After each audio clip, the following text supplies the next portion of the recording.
suppose one could say my fall, my downfall of sorts, was caused by Alma. The fall of man is woman. Fidelity Insurance, thy name is woman. Down I went. Down, down, down. Whee!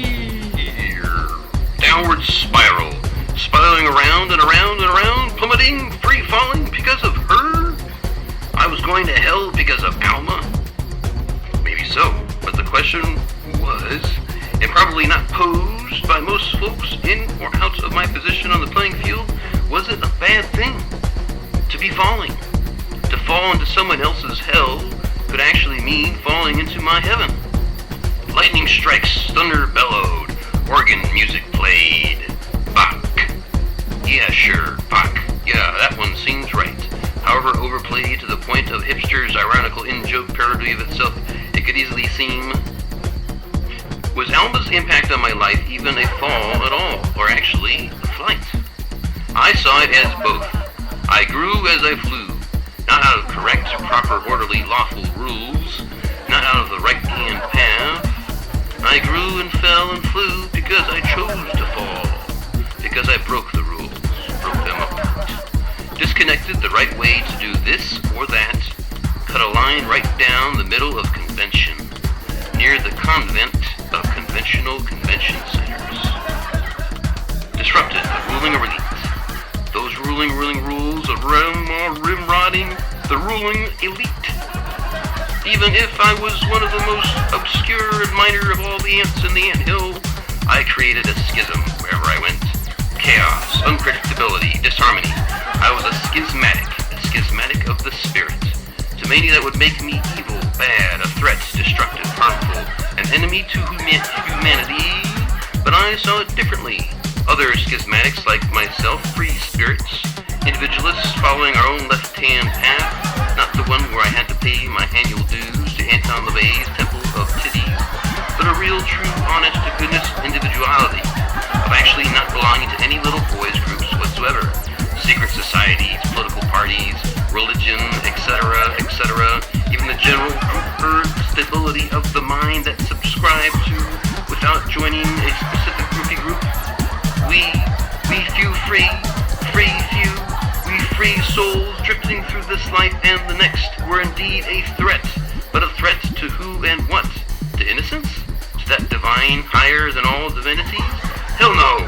Parasites, the legions and armies of parasites, they were a threat to innocence, and in fact their grand scheme was to eliminate all traces of innocence. So for me and for whoever else was railing in the wilderness, I was not about to, for a second, a minute, nor an hour, or a day, or a lifetime admit to remorse and guilt and subjugation as a slave and host to the parasites. I don't feel guilty about ejaculating, do you? Do you feel like you've done something wrong when you come? If so, why? For when my love for Alma turned erotic, a creature of lips, libido, and lemon lust was born, and when my fall began, before I was a trusted, humble servant to the Lord, for at that most 2 years, but nonetheless it was 2 years of my life. I did God's bidding, or so I believe, whenever and wherever I could. From the age of 19 to shortly after my 21st birthday, I was a Christian soldier, an unconventional, independent, iconoclastic Christian, yes, but a militant, diehard one at that too. Before I was born again at the age of 19, I was not raised with a religion, nor did I ever follow one of my own choosing. My parents, my mom, stepfather, and my biological father, all were liberal-minded and progressive people.